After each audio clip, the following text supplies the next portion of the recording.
Hello again, and welcome to the 3 to 5 minutes of awesomeness known as the Ithaca Times and Finger Lakes Community Newspaper's weekly news roundup.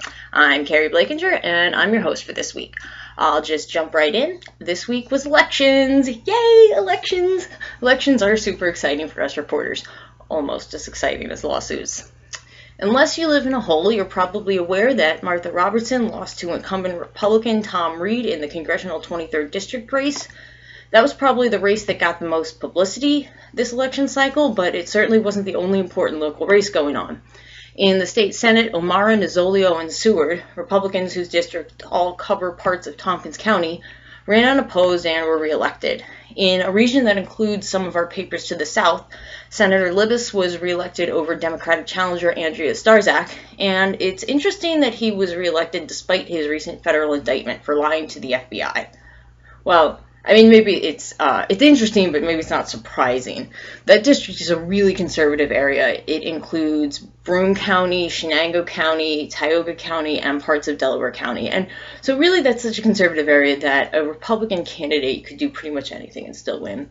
The candidate could be a cannibal, and there could be actual video of them gnawing on somebody's foot, and they'd still beat a Democrat any day. So really no surprises there. In the state assembly, Barbara Lifton, a Democrat from Ithaca, was reelected over Republican challenger Herb Masser, a former Enfield town council member. Locally, there were a lot of uncontested races, but as far as the contested ones, in Danby, Jack Miller soundly defeated Ted Crane in the race for town council. In Dryden, Democratic incumbent Jules Ravo defeated challenger Dan Tier in the town justice race, and Newfield just elected 2 judges to 4-year terms.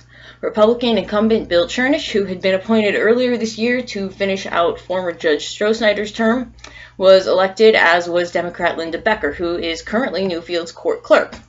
Also in the Ithaca City Judge race, Seth Peacock lost by over 1,000 votes to Rick Wallace.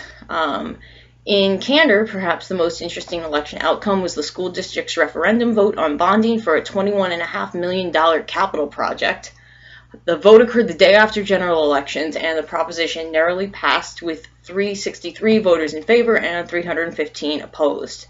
In non-election news, the Tompkins County Sheriff's Office announced that this week they announced that Under Sheriff Derek Osborne will be retiring in 2015, and legislator Brian Robison, who represents the Groton area, has been appointed to replace him. So congratulations to Brian.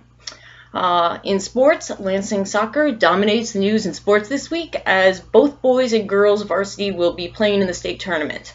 Well, actually played. I guess it was yesterday. The boys team made it into the state tournament despite initially losing the sectional title, but the game result was reversed after it was discovered that Elmira Notre Dame played an ineligible player throughout the season.